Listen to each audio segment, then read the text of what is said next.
Jorge, buenas tardes, ¿cómo estás? Te saluda Bernabé Orosito y Guillermo Arzuaga.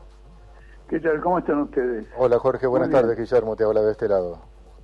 Muchísimas gracias por la llamada. No, al contrario, gracias por atendernos, Jorge. No siempre podemos los medios del interior tenerte al aire y hacerte algunas cuantas preguntas que tienen que ver con la política de hoy.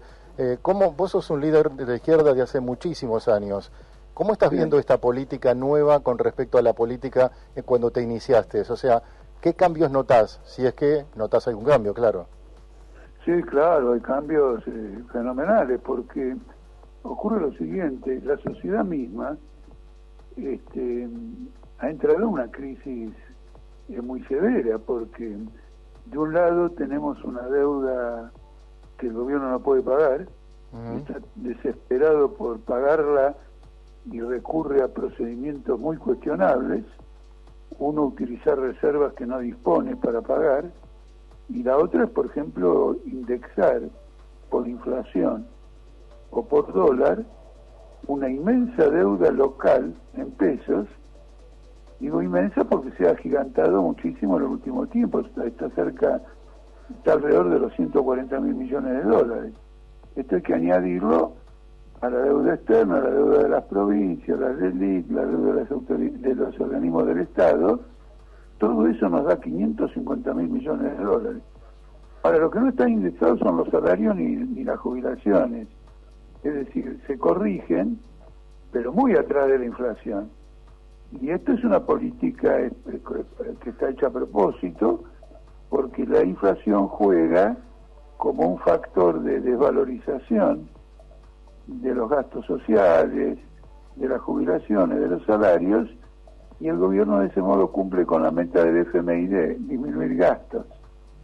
Es decir, los aumenta en dinero aparente, pero en términos reales los baja con relación a los trabajadores y a los gastos sociales. Hay un rubro del presupuesto nacional que crece cada vez más y que son los pagos de los intereses de la deuda externa. Es decir, el gobierno tiene plata para pagarle a los ricos, pero es tacaño fuerte, y lo mismo las patronales, a la hora de tratar de los salarios y las jubilaciones. Jorge, en estos 5 años hubo frases polémicas de integrantes de las fuerzas principales del país, Juntos por el Cambio y Unidos por la Patria. Victoria Tolosa Paz, en el peronismo siempre se garchó. Vidal, no es lo mismo fumarse un porro en Palermo a que te ofrezcan en una villa. Alberto Fernández, en plena pandemia. El sistema se relajó, la inflación está en la cabeza de la gente. Vidal, nadie que nace en la pobreza llega a la universidad. Axel Kicillof, como el pelo no nace en los huevos no tienen pelo. ¿Qué mal hemos hecho para tener estas clases de políticos que viven de joda, pero sí son los primeros para cobrar sus sueldos e ignoran la realidad del país? Mira, yo te voy a contestar exactamente lo que me preguntas, pero primero voy a hacer una introducción. Está bien. Esto que ustedes denuncian, que es fantástico porque es absolutamente impresionante, es muy bueno el registro que hicieron, yo lo quiero contrastar con la guerra, porque por más que hayan robado como animales, o que se comporten de una forma completamente oportunista, el drama fundamental de la política actual es esta guerra de carácter mundial, en donde hay amenazas de guerras nucleares. Entonces, ¿qué hicieron esos políticos de los otros países, de la Unión Europea, de Estados Unidos? ¿Por qué doy el ejemplo? Porque están todos en el mismo barco. Es la política del capitalismo. Es la política del capitalismo mantener el sistema sobreviviendo con alianzas completamente extrañas, pero que sirven para la ocasión, o mantenerlo matando una cantidad fenomenal de gente y hundiendo a la humanidad en un peligro nuclear.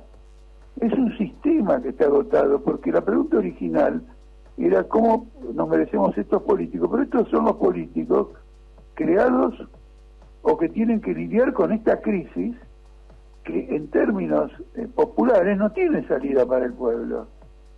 Están buscando una salida para los capitalistas, cómo pagan la deuda, ¿no es cierto? Cómo entregan tales o cuales riquezas minerales del país, pero el laburante, el tipo que la va a laburar a la mina del litio, el que trabaja en la industria, los chicos que facturan, que no tienen ninguna protección de tipo social, la precarización del trabajo.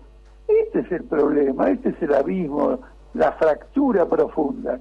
Y nosotros desde nuestro partido político obrera atendemos esta situación y la proclamamos abiertamente. Uno puede decir que en estas elecciones no va a haber una salida favorable para el pueblo, lamentablemente, pero intervenimos en el debate político para mostrar cuál es la situación y trabajar en función de una perspectiva. La perspectiva es que terminemos con la precarización laboral. La gente tiene que trabajar 6 horas, la vida de la gente es más importante que el lucro del capitalista. Yo, por ejemplo, muchas veces le presto una atención que me parece que otras personas quizá no le prestan.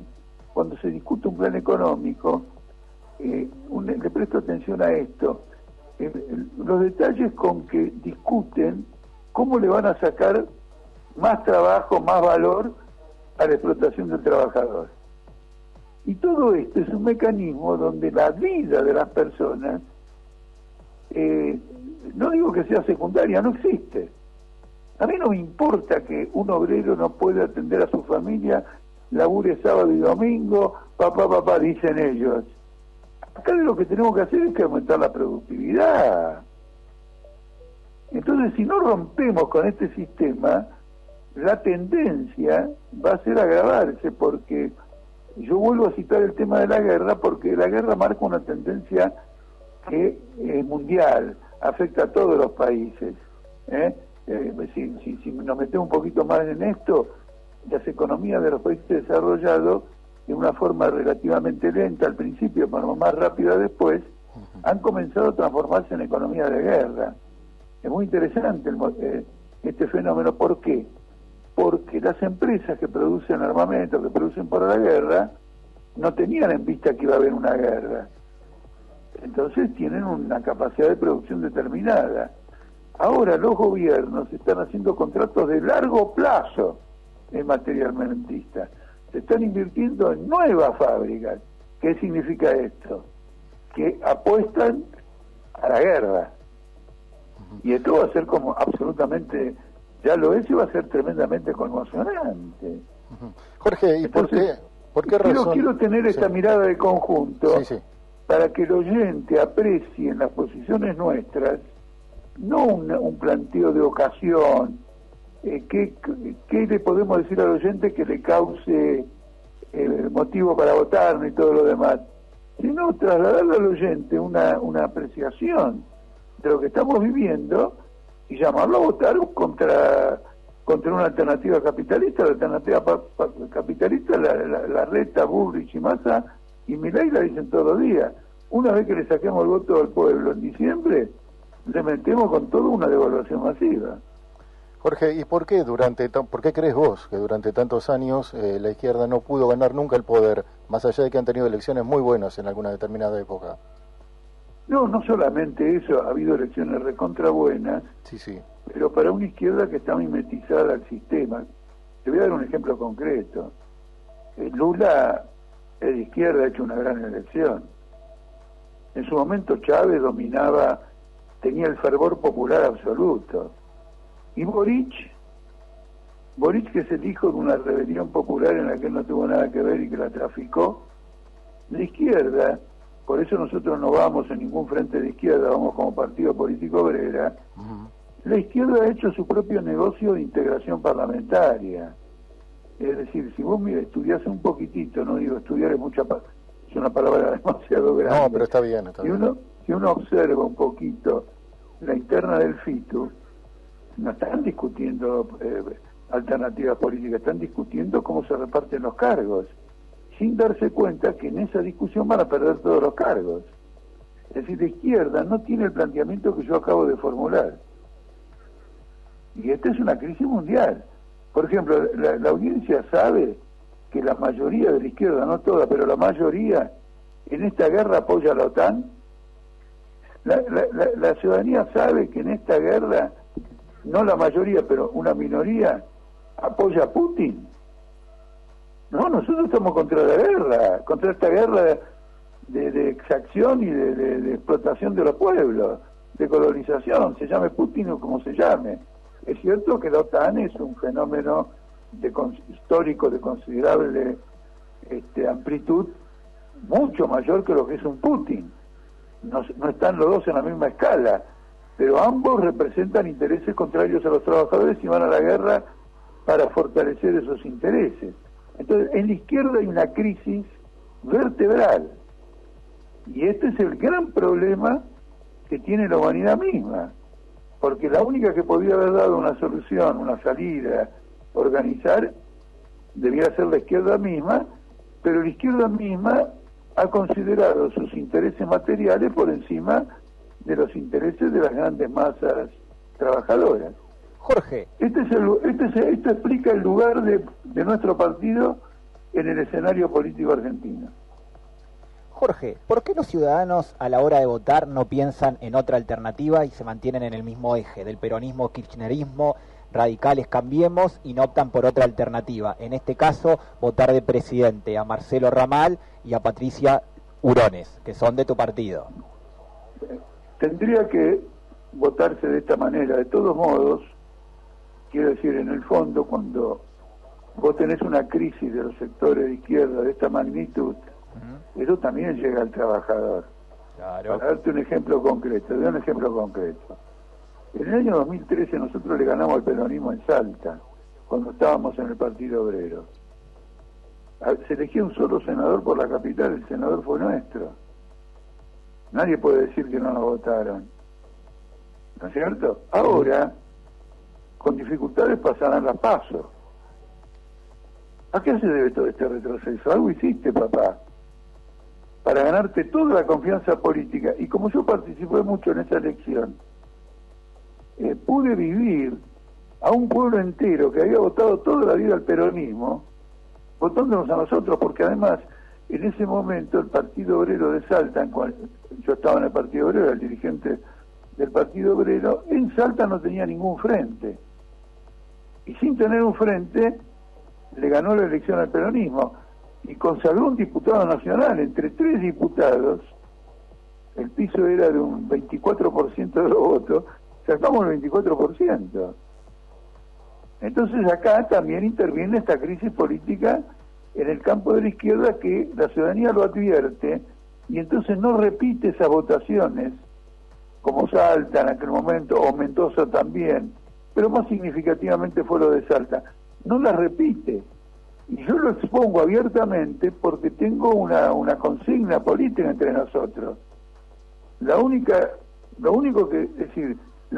cosa que auténticamente revolucionaria es decir la verdad, porque eso puede remover una conciencia.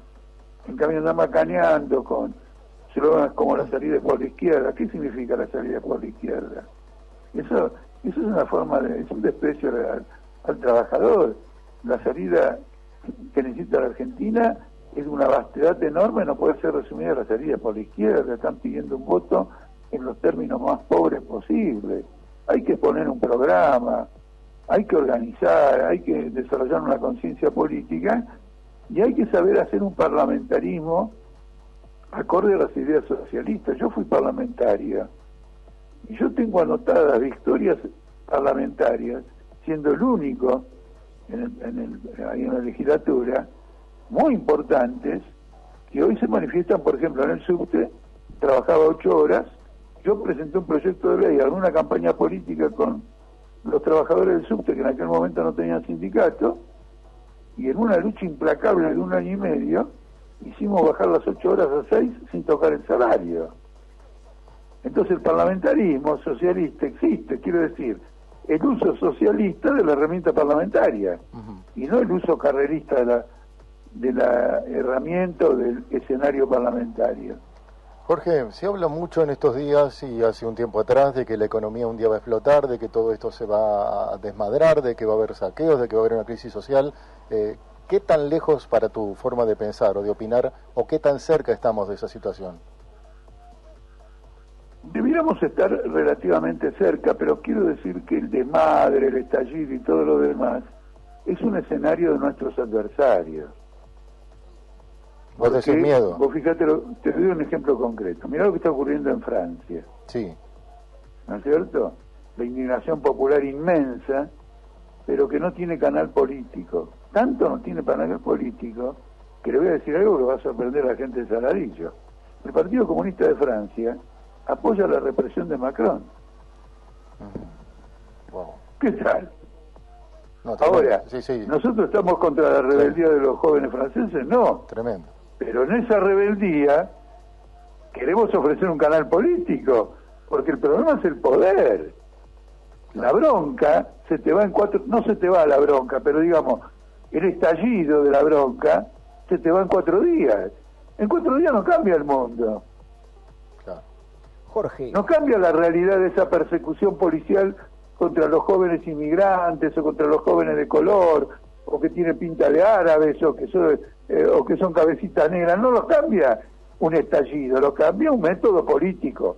Estamos al lado de todos los que se rebelan, procurando que esa rebelión encuentre el cauce político que la lleva a la victoria. Jorge, el gobernador radical de Jujuy, Gerardo Morales, modificó el artículo, dio de bajas los artículos 50 y 36. ¿Qué opinión tenés respecto a esta operación que salió en Jujuy, la represión? Pero, mira, es una operación que la Corte debiera declarar inconstitucional esto. ¿Pero por qué motivo lo debiera declarar inconstitucional? Porque vos fíjate que ellos aprueban una constitución y que ante la rebelión popular la modifican. Vos no podés hacer eso, es inconstitucional. Una vez que aprobaste una constitución no podés aprobar otra. Sí. Ahora, la operación política de esta constitución es proclamar una serie de cosas que el Código Penal le habilita al gobierno. Para esto no necesitaba hacer ninguna reforma constitucional, pero él quería apropiarse políticamente de lo que piensa hacer, metiéndolo en la Constitución. A ver, un ejemplo. Sí. Cortar una ruta, el Código Penal la prohíbe. Cuando un juez, yo tengo un caso que lo voy a contar porque es un caso extraordinario. Contalo, te Cuando escuchamos. un juez, ahora les digo rápido, cuando un juez no aplica el Código Penal en el corte de ruta, es porque aplica un concepto de que la necesidad está encima de ciertas disposiciones legales. Una persona en estado de necesidad se le admite una serie de cosas que desde el punto de vista formal no se admiten. Por ejemplo, yo no voy a ir ahora a ninguna calle de Buenos Aires a pedir que anden los colectivos. Me meten en cana sin remedio. ¿Se entiende o no? Sí. Tiene su lógica. Por otra parte, vos no vas a encontrar ninguna ley que diga el derecho a cortar la calle. Pero las calles se cortan, la gente se rebela, infringe la ley porque la sociedad ya no tiene las leyes que corresponden a sus necesidades. Es así de clarito. Hay un ejemplo que se llama el lecho de Procusto. Procusto era un tipo que había que enterrarlo y el cajón era más chico que él. Entonces lo cortaron. Cortaron a Procusto y lo metieron en el cajón. ¿Me explico? Sí. No trajeron un cajón más grande. Estos tienen un código penal y entonces dice, bueno, el pueblo se muere de hambre, bueno, macanudo, que una parte se muera definitivamente, pero lo importante es que la ley se cumpla. Quieren cortar a la gente. No, las protestas populares ponen de manifiesto que el sistema legal, político, organizativo, constitucional está terminado, porque no es la expresión de los problemas que tiene la sociedad. Y vos no podés meter una ley. Mira, el caso más fantástico fue que en un corte muy famoso, en el corte de Cutralcó, Plaza Winkle, no sé si ustedes lo recuerdan, Sí. En los incidentes de ese corte mataron a una chica que se llama Teresa Rodríguez, Sí. y aparecieron la agrupación Teresa Rodríguez, en distintos lugares. Fue un corte de todos los dos pueblos, de Plaza Winkle y Cutralcó. Entonces llamaron a la jueza de Neuquén para que viniera y declarara la ilegalidad del corte. La jueza fue y se subió en un momento determinado a una tarima y públicamente se declaró incompetente. ¿Cómo incompetente? Sí. Esto es una rebelión popular y ante una rebelión popular no hay normas judiciales. Es la voz del pueblo. No tengo competencia para juzgar esto. me pareció impresionante. Esa mujer tiene una lucidez descomunal, nunca tuve oportunidad de conocerla. Ella dio una lección de derecho, porque finalmente, como Fuente Ovejuna, el pueblo somos nosotros. Si todos nosotros estamos diciendo tal cosa, eso es la ley. Ya la ley que se escribió en otro momento está superada por una sociedad que se encuentra en otro estado. Claro, claro, así es. A mí esto que ocurrió en Jujuy me recordaba cuando en plena pandemia el gobernador de Formosa, Gildo Infram, reprimía al pueblo y sectores del radicalismo apuntando hacia él, y ahora los radicales están haciendo lo mismo. O sea que hay una contradicción muy grande en todo esto. Se tiran bombas, pero la solución no está. Te agradezco el recuerdo de Infran, porque lo voy a usar.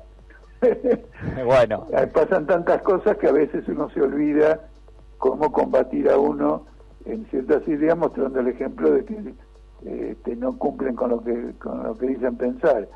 Pero ocurre lo mismo, lo de Infran fue exactamente lo mismo. Claro. Es decir, lo que tenía que ser una medida de prevención anti-pandemia, él lo transformó en un estado policial. Él quería resolver otros problemas que no eran el de la pandemia. Sí, sí. Es muy importante. Tal cual. Sí, sí, eso se veía en las noticias, que la gente no podía salir, estaban todos encerrados como si la casa fuese la misma cárcel. Pero bueno, eso se veía, que estas clases de políticos agarraron la pandemia con la idea de controlar a la gente, y se veía que en vez que utilizaban la frasecita cuidar, querían tener el control de todos nosotros, pero bueno, por suerte... O tenían miedo que su incapacidad con la pandemia diera como resultado una cantidad de muertos, etcétera, que cuestionara la eficacia de la política de salud. Sí, sí. Y la última te quiero hacer antes de dejarte libre. Javier Milei es una persona que se jacta en hablar de la casta política y tirar bombas, bombas y bombas. Y hoy estaba leyendo el diario mientras desayunaba que a las personas que quieren candidatear a su partido le pide $50.000. ¿Qué opinas de Javier Milei? ¿Es un personaje peligroso? Me parece maravilloso. El hombre es consecuente. Hombre consecuente. Me parece maravilloso. Él agarra y dice lo siguiente: si yo estoy a favor del tráfico de órganos, ¿cómo no voy a estar a favor del tráfico de candidaturas? ¿Por qué te voy a regalar, Bloomberg, un cargo que cobran tal dieta si vos no construiste mi alternativa? Acá hay que pagar. Es decir, él es consecuente con la idea de que todas las esferas de la sociedad deben ser abordadas como un tránsito, como un intercambio de mercancías. Por ejemplo, hay un caso, en Estados Unidos eso se reconoce abiertamente, te lo aseguro.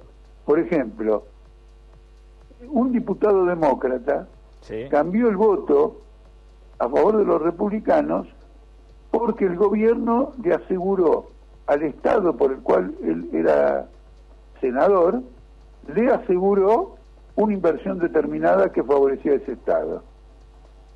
Entonces dijo: che, qué vergüenza, vos tenías principios del Partido Demócrata y ahora tenés lo del Partido Republicano. Eso en Estados Unidos no lo acepta nadie. El tipo pagó por una inversión que él consideraba que le convenía a su estado. Entonces agarró, cambió el voto. Es decir, es la ley del mercado aplicada a la política. Claro. Este hombre es un salvaje del mercado, quiere traficar los órganos. Mirá, sobre esto de traficar los órganos, es muy importante, acá no hay cuestión. Esto es un planteo muy serio, el de Milei. Nadie le ha dado bola. ¿Por qué te digo? Porque yo en estado de necesidad, ¿no es cierto? Me encuentro en un estado de profunda necesidad, suponemos, ¿no? Y necesito salvar a un familiar enfermo, pero no tengo el dinero. Y hay alguien que necesita mi riñón. Se lo vendo o lo hipoteco para cuando lo necesite. Contraigo una hipoteca, él me adelanta la plata y yo le doy garantía al riñón. Ahora te cuento una cosa. Esto lo cuenta Shakespeare en El Mercader de Venecia. El Mercader de Venecia da un préstamo y como el tipo que obtuvo el préstamo después no se lo pudo devolver, el mercader le pidió una pierna. Y En aquella época no había trasplante, nadie sabía cómo se hacía un trasplante, entonces no había el comercio de órganos, pero si hubiera habido, si ya en aquella época, hace 550 años, si hubiera conocido un trasplante, Shakespeare hubiera dicho, o el mercader de Shakespeare hubiera dicho, bueno, te lo doy, pero dame de garantía prentaria, dame tu riñón.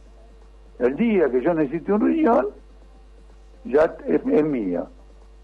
Entonces, como vos ves, mi ley es la barbarie completa bajo el capitalismo, lo cual demuestra que el mercado conduce a la barbarie.